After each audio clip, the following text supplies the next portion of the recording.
Assalamualaikum warahmatullahi wabarakatuh. Salam sejahtera untuk kita semuanya. Perkenalkan, saya Tri Silvana Aswari, Estos MAP, dosen program studi Administrasi Publik Fakultas Ilmu Sosial dan Ilmu Politik Universitas Lambung Mangkurat. Perkenankan saya untuk memberikan penjelasan tentang salah satu mata kuliah yang saya ampu, yaitu mata kuliah Teori Pengambilan Keputusan. Adapun penjelasan terkait mata kuliah ini mencakup 3 aspek DIA, yaitu pertama D adalah delivery, yaitu merupakan pertemuan pertama perkuliahan yang diberikan, penyampaian kontrak perkuliahan, serta RPS atau rencana pembelajaran semester kepada mahasiswa.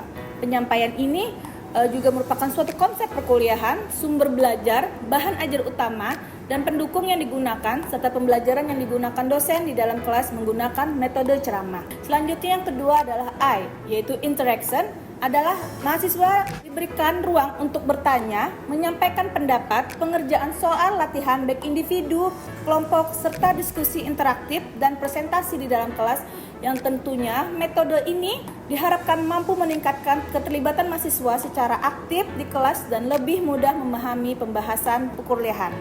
Dan terakhir adalah E, yaitu assessment, yang merupakan suatu proses klarifikasi dosen untuk mengetahui mahasiswa apakah mereka telah memahami pembelajaran yang telah diberikan, baik itu melalui keaktifan mereka di kelas, pemberian tugas, maupun kuis, serta pelaksanaan ujian tengah semester maupun ujian akhir semester yang diberikan kepada mereka. Video ini dibuat dalam rangka memenuhi salah satu persyaratan sertifikasi dosen tahun 2024, yaitu pernyataan diri dosen dalam unjuk kerja Tridharma Perguruan Tinggi PDD UKT-PT, khususnya dalam aspek bidang pengajaran. Adapun informasi mata kuliah ini adalah mata kuliah Teori Pengambilan Keputusan dengan kode DAPW 639 yang berbobot 2 SKS, diajarkan pada semester 6 atau semester genap. Selanjutnya, dosen pengampu mata kuliah Teori Pengambilan Keputusan ini ada 3 orang, yaitu yang pertama adalah Bapak Haji Muhammad Nur Iman Ridwan Estos MSc selaku Ketua Tim Pengampu Mata Kuliah. Yang kedua adalah Ibu Erma Aryani Estos MSc, dan terakhir saya sendiri Tri Silvana Aswari Estos MAP. Adapun deskripsi mata kuliah Teori Pengambilan Keputusan ini menjelaskan tentang konsep-konsep pembuatan keputusan dalam organisasi yang berkenaan dengan isu-isu strategi mendukung efektivitasnya seperti bounded rational, uncertainty, game theory, complexity, dan teknik pengambilan keputusannya. Mata kuliah ini juga diberikan agar mahasiswa program studi administrasi publik khususnya yang masuk dalam pengorganisasian dapat menganalisis permasalahan yang muncul dalam proses pengambilan keputusan tersebut, serta dapat mengambil keputusan yang tepat dan efektif dalam pelaksanaannya guna mendukung pengambilan keputusan. Selanjutnya, pada pencapaian pembelajaran lulusan ini diharapkan mahasiswa mampu memahami dan menjelaskan tentang pengertian proses pengambilan keputusan yang berorientasi kepada publik. Selanjutnya, mampu menganalisis isu-isu terkait pengambilan keputusan serta dapat mengaplikasikan berbagai kasus pengambilan keputusan dalam organisasi publik di pemerintahan Indonesia. Adapun materi yang diberikan kepada mahasiswa dalam mata kuliah Teori Pengambilan Keputusan ini adalah yang pertama, konsep dari pengambilan keputusan itu sendiri, yang dilihat dari bagaimana hakikat pengambilan keputusan tersebut, seberapa pentingnya, bagaimana tiba suatu keputusan itu, serta apa saja klasifikasi dan kategori suatu keputusan. Yang kedua adalah materi pembuat keputusan. Materi ini memiliki subtopik dari siapa yang harus dan siapa yang tidak mengambil keputusan di dalam sebuah organisasi. Yang ketiga adalah peran serta dalam pengambilan keputusan. Materi ini memiliki subtopik tentang konsep peran, jenis, keuntungan dari sebuah peran serta dalam pengambilan keputusan. Juga, mahasiswa diberikan suatu pendekatan terhadap peran serta dalam pengambilan keputusan tersebut menggunakan konsep John Acceptance. Yang keempat adalah mahasiswa diajarkan tentang proses pengambilan keputusan di mana mahasiswa mengetahui bagaimana anatomi dalam proses pengambilan keputusan tersebut. Materi yang kelima adalah analisis SWOT, di mana mahasiswa diajarkan terkait dalam menganalisis sebuah program yang telah dilaksanakan oleh pemerintah menggunakan analisis SWOT yang terdiri dari kekuatan, kelemahan, peluang, dan ancaman dari program yang dianalisis pada saat pembelajaran di kelas. Materi selanjutnya adalah metode keputusan menggunakan fishbone, di mana metode ini mahasiswa mencari akar-akar permasalahan atau penyebab dari suatu kegagalan ataupun keberhasilan suatu program pemerintah. Dua materi terakhir adalah pengambilan keputusan intuitif, dan implementasi keputusan yang dimana mahasiswa diharapkan mampu melihat perbedaan antara perumusan dan implementasinya. Pelaksanaan perkuliahan ini memiliki sistem yang dilakukan secara tatap muka di ruang kelas. Selain tatap muka, perkuliahan ini juga bisa dilakukan melalui daring di mana melihat situasi pada saat jam perkuliahan dengan memanfaatkan teknologi sebagai media pembelajaran. Selanjutnya, metode pembelajaran ini dalam perkuliahan ini juga menggunakan metode ceramah, diskusi, dan studi kasus untuk dapat memecah permasalahan dengan menggunakan metode-metode pengambilan keputusan baik secara individu maupun kelompok di dalam kelas. Pada sistem penilaian kepada mahasiswa, pada mata kuliah teori pengambilan keputusan ini dibagi menjadi 3 aspek penilaian yang dimana dilihat dari pertama aspek kehadiran, yaitu dinilai dari keaktifan serta tugas dan kuis yang dilakukan pada saat pembelajaran dengan komposisi nilai sebanyak 30%. Yang kedua adalah aspek kedua dinilai dari ujian tengah semester atau middle test dengan komposisi penilaian sebanyak 30%, dan aspek terakhir adalah ujian akhir semester atau final test dengan komposisi terbanyak sebesar 40%. Baik ujian tengah semester maupun ujian akhir semester, mahasiswa bisa melakukan pengerjaannya melalui individu, kelompok maupun take home yang bisa dibawa pulang ke rumah. Penilaian yang didapat oleh mahasiswa secara keseluruhan akan dikonversi dengan huruf seperti A, B, C, D, dan E, yang dimana kategori penilaian A sampai C dinyatakan lulus dalam perkuliahan, sedangkan D sampai E akan dinyatakan tidak lulus dan diwajibkan untuk mengulang kembali pada semester genap tahun akademik selanjutnya. Terakhir, saya akan menampilkan video perkuliahan mata kuliah teori pengambilan keputusan pada pertemuan ke-7 dengan materi metode keputusan Fishbone. Selamat menikmati. Assalamualaikum warahmatullahi wabarakatuh. Waalaikumsalam warahmatullahi wabarakatuh. Apa kabar semuanya? Baik. Sehat? Sehat. Alhamdulillah. Hari ini kita bertemu kembali di perkuliahan teori pengambilan keputusan di minggu ke-7 ya. Hari ini materinya adalah metode keputusan Fishbone. Lanjut masuk ke dalam Fishbone-nya. Oke, apa itu Fishbone? Sesuai dengan katanya Fishbone, artinya adalah tulang ikan. Bukan yang ada dagingnya ya, tapi ada tulang-tulangnya. Oke, nah ini Fishbone ini mencakup cause dan efeknya, penyebab dan permasalahannya apa, ya kan? Jadi dia menggunakan untuk bisa mengumpulkan penyebab-penyebab dari suatu permasalahan itu, maka bisa menggunakan brainstorming sebagai pencarian apa penyebab dari suatu permasalahan yang terjadi. Bisa juga kita mengumpulkan dari analisis SWOT, ya kan, maka lebih mudah untuk bisa dilihat hasilnya dari suatu diagram Fishbone ini. Nah, Fishbone ini dia diperkenalkan oleh Dr. Kaoru Ishikawa, dia seorang ahli pengendalian kualitas dari Jepang. Fishbone ini merupakan analisis sebab akibat yang menggambarkan permasalahan dan penyebabnya dalam suatu kerangka tulang ikan. Jadi lebih mudah sejujurnya kalau kita langsung rangkai ya di dalam suatu kertas yang atau di papan tulis untuk bisa melihat hasil dari brainstorming atau analisis SWOT ini tadi. Dia masuk ke bagian mana? Seperti penyebab utamanya yang seperti ini 5 faktor utama pokok dalam Fishbone tadi, ya kan? Ada manusia, metode kerja, lingkungan, mesin atau alat, dan materia. Nah, dia bisa masuk ke bagian mana saja untuk kita analisis. Maka lebih mudah menggunakan Fishbone tadi. Ya kan, manusia, misalkan manusia apa saja contohnya? Kurangnya pelatihan, ya kan, misalkan seperti itu, ataupun kurangnya pembelajaran, misalkan. Ini bisa masuk ke dalam manusia. Metode kerja, ternyata metode kerja yang dilakukan di misalkan di instansi pemerintah ada yang datang terlambat, ya kan, tidak adanya penilaian kinerja di perusahaan atau di instansi tersebut, ya kan. Ini bisa masuk ke dalam metode kerja. Terus yang ketiga lingkungan, ternyata lingkungan kerjanya tidak memadai, ya kan, banyaknya misalkan ada pimpinan atau atasan langsung yang toksik, ya kan, jadi membuat anak buah atau staf ini tertekan dalam bekerja. Jadi misalkan permasalahannya adalah Penjualan, misalkan penjualan dari sebuah produk perusahaan tidak mencapai target, misalkan seperti itu, maka dilihat dari lingkungan ini, ya kan. Keempat adalah mesin atau alat.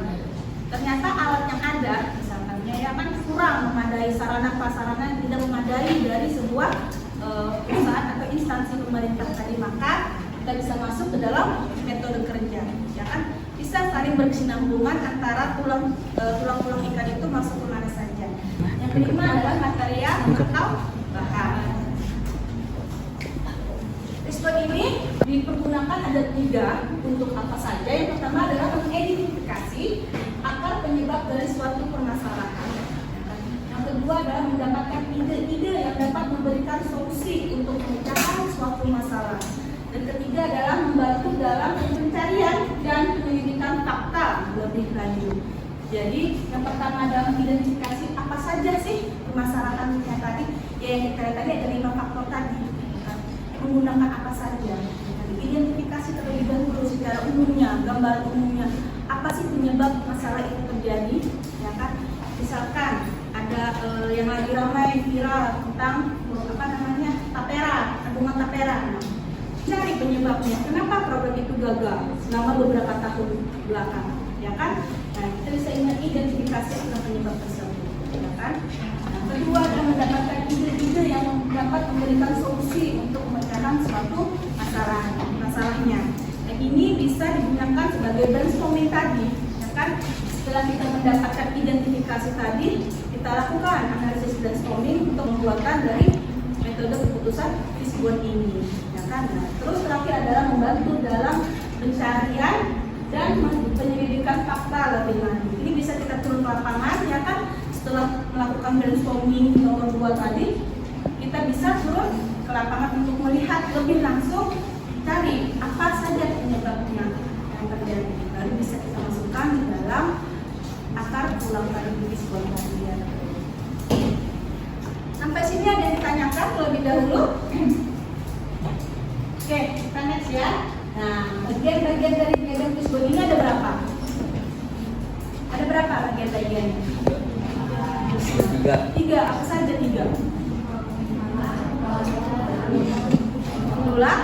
Ekor. Betul. Kalau kita lihat betul-betul tulang ikan ada 3 bagian ya. Tapi di dalam Fishbone kita hanya ada 2. Yang pertama adalah kepala ikan sebagai suatu permasalahannya. Terus kedua adalah bagian tulang ikan sebagai faktor penyebab suatu permasalahan tersebut, ya kan? Yang pertama adalah bagian kepala ikan. Di sini kalau kita lihat dia ada di posisi sebelah kanan, karena kita membaca posisi kepala ada di sebelah kanan, ya kan? Itu sebagai suatu fungsinya adalah sebagai bagian event yang dipengaruhi oleh penyebab-penyebab yang akan ditulis pada tulang ikan tersebut.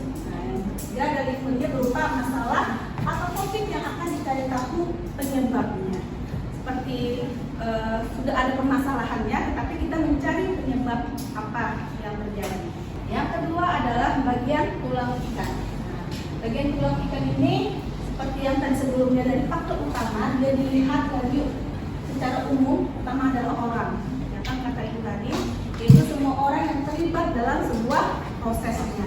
Siapa yang membuat kebijakannya? Siapa yang akan melaksanakan kebijakan tersebut? Siapa yang mendapatkan keuntungan dari kebijakan tersebut? Ini yang harus kita gali untuk bisa masuk ke dalam tulang ikan tadi. Ya kan?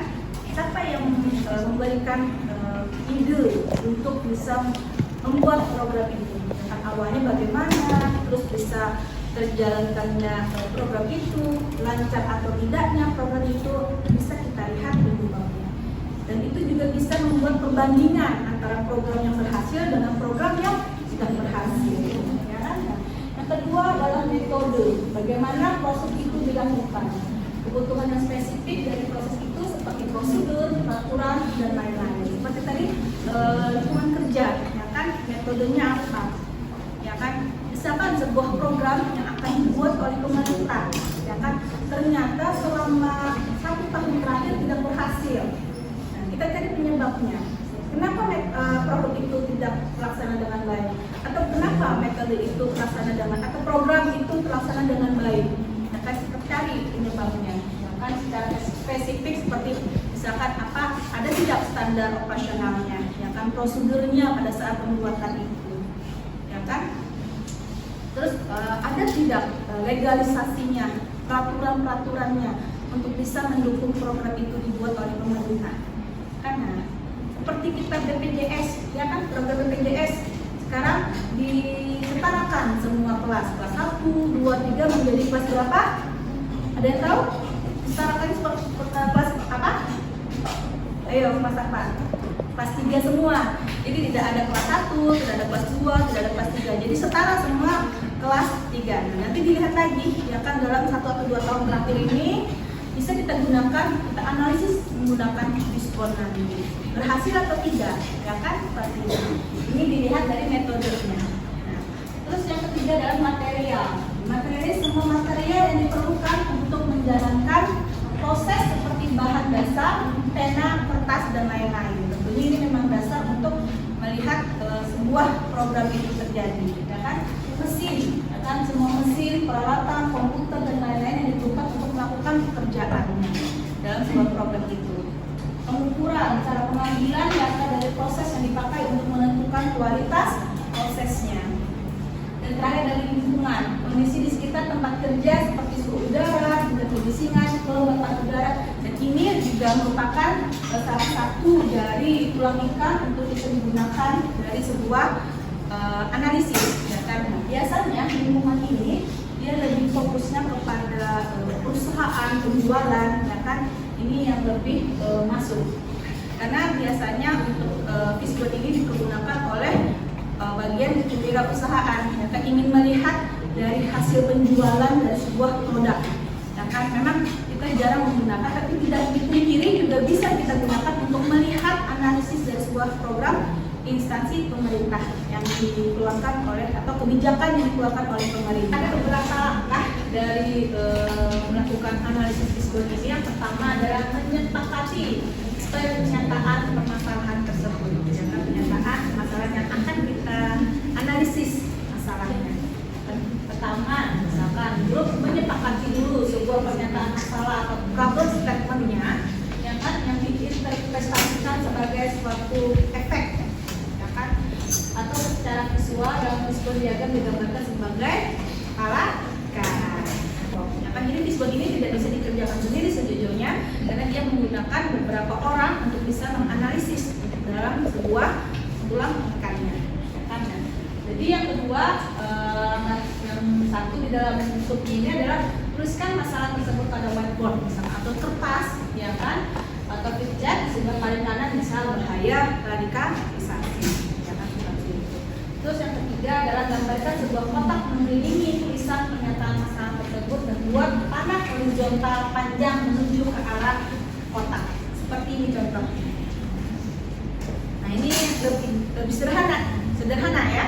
Ini lebih sederhana untuk menyepakati pernyataan permasalahannya. Misalkan akibatnya adalah bahaya radikalisasinya atau efeknya adalah bahaya radikalisasinya. Maka penyebabnya yang kita cari di sini. Ya kan? Lanjut kita masuk ke langkah kedua, yaitu mengidentifikasi kategori-kategorinya. Nah, yang ini yang memang lebih sulit, ya kan, karena kita harus melihat, menyesuaikan dari si efeknya tadi atau akibat dari permasalahannya tadi.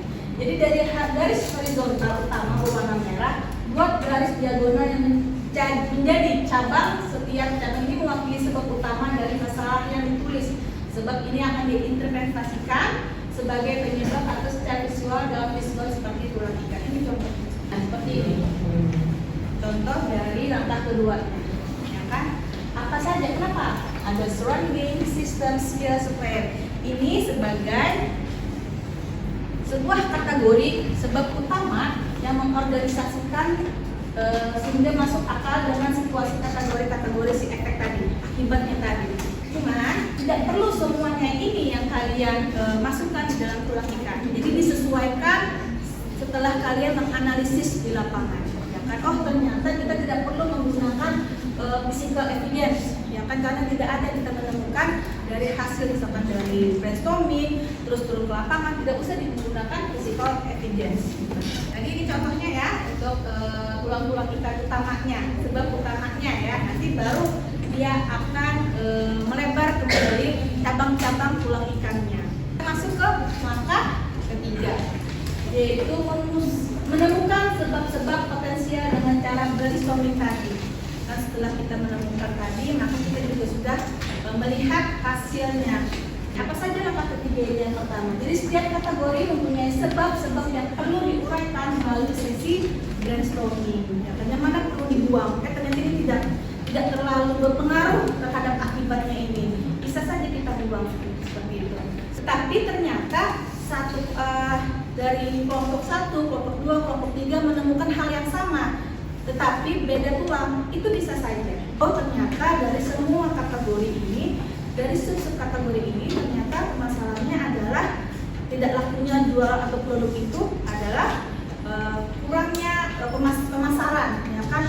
Seperti ini, tulang-tulang yang cabang-cabangnya juga bisa kita lihat, ya kan? Penyebab dari bahaya radikalisasi, misalkan dari selangkauan lingkungan, ada kemiskinan, jauh dari kota, iya kan? Atau sistemnya, ternyata dia pendidikan agamanya tidak tuntas, ya kan? Tidak ada ajaran agama di dalam daerahnya itu.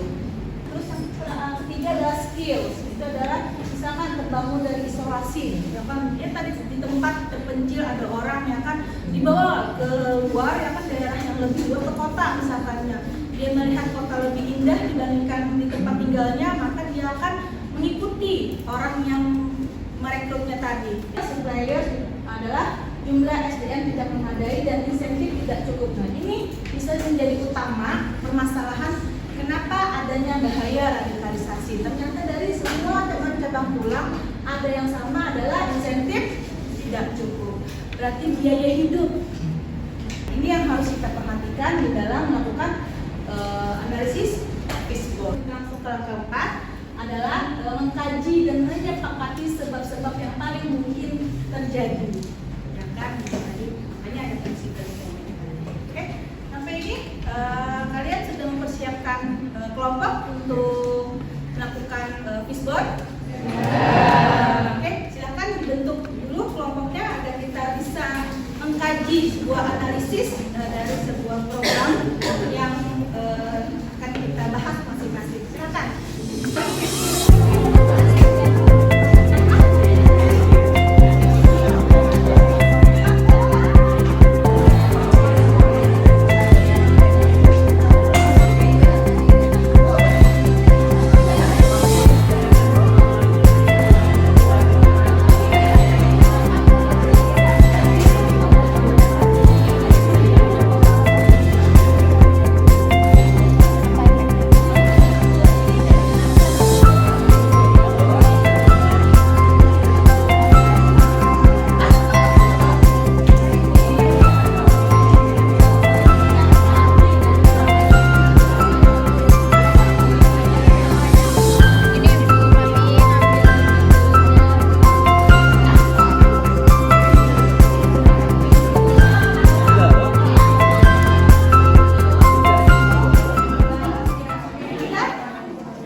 Hasil kelompok kami yaitu visual diagram mengenai PPRI nomor 74 tahun 2014 tentang angkatan jalan.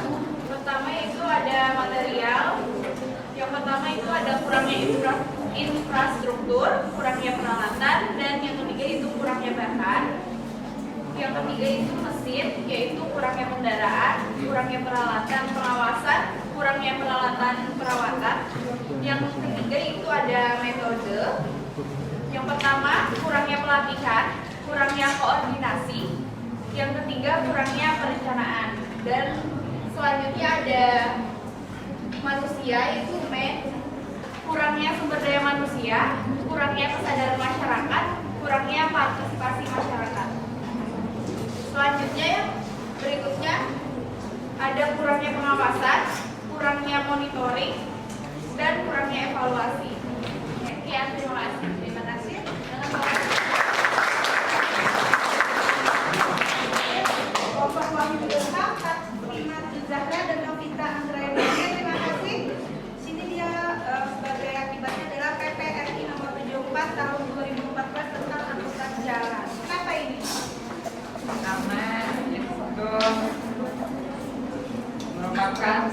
kebijakan yang masih belum terhasil dari Oke, dan kalian menggunakan kategori benar? Oke, terima kasih. Selanjutnya siapa yang ingin maju ke depan? Silakan.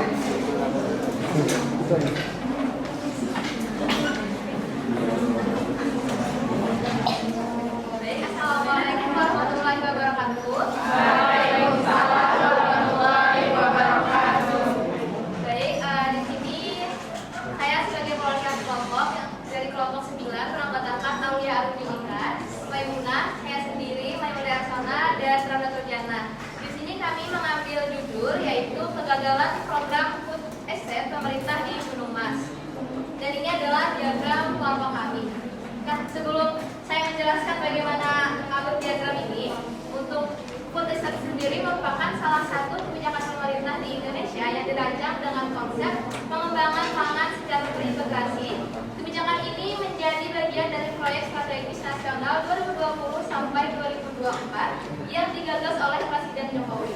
Nah, program food estate ini yang dilaksanakan mulai dari 2021 di Gunung Mas, Kalimantan Tengah dengan luas 31.000 hektar berupa hutan produksi dengan komunitas singkong dan gandul yang akan gagal karena beberapa faktor sebagai berikut. Kami di sini mengambil kategori dengan 6M. Yang pertama adalah manusia, yaitu kurangnya dukungan korporasi, kurangnya kemampuan SDM, kurangnya pelatihan atau petani lokal, rendahnya pengetahuan modern hingga keterbatasan tenaga kerja. Kemudian untuk metode kedua yaitu adalah metode. Yang pertama, metode pertanian kurang efektif. Kemudian praktik pertanian tidak berkelanjutan, kurangnya pengelolaan dengan efektif, kurangnya koordinasi antar instansi sehingga pengelolaan lahan tidak optimal. Yang kemudian berikutnya adalah material. Yang pertama, komoditas yang dipilih tidak sesuai dengan kondisi, kualitas bibit buruk, kurangnya pupuk dan pestisida, kurangnya subsidi untuk petani, hingga penggunaan pestisida dan pupuk kimia yang berlebihan. Kemudian 3M yang berikutnya adalah mesin. Yang pertama, harga BBM tidak terjangkau, kurangnya fasilitas pendukung, mesin yang rusak dan tidak memadai, hingga kurangnya peralatan pertanian modern. Kemudian adalah measurement dan pengukuran. Untuk measurement pertama yaitu kurangnya data yang akurat tentang produktivitas bahan, kurangnya komunikasi dan sinkronisasi antar instansi, monitoring dan evaluasi tidak konsisten hingga penolakan oleh masyarakat adat. Dan 6M yang terakhir yaitu milieu atau lingkungan. Yang pertama, kondisi tanah yang tidak subur, perubahan iklim yang tidak menentu, pencemaran air dan tanah, alih-fungsi lahan hingga kerusakan ekosistem. Baik, sekian. Ini adalah presentasi dari kami. Terima kasih. Wassalamualaikum warahmatullahi wabarakatuh. Jadi kalian yang sudah selesai, tolong nanti dikumpulkan kepada ketua kelasnya agar dapat saya nilai sebagai nilai tugas kalian nanti. Oke? Sebelum saya tutup perkuliahan hari ini, apa ada yang ditanyakan kembali terkait tentang metode keputusan dispon ini? Jelas. Jelas. Oke?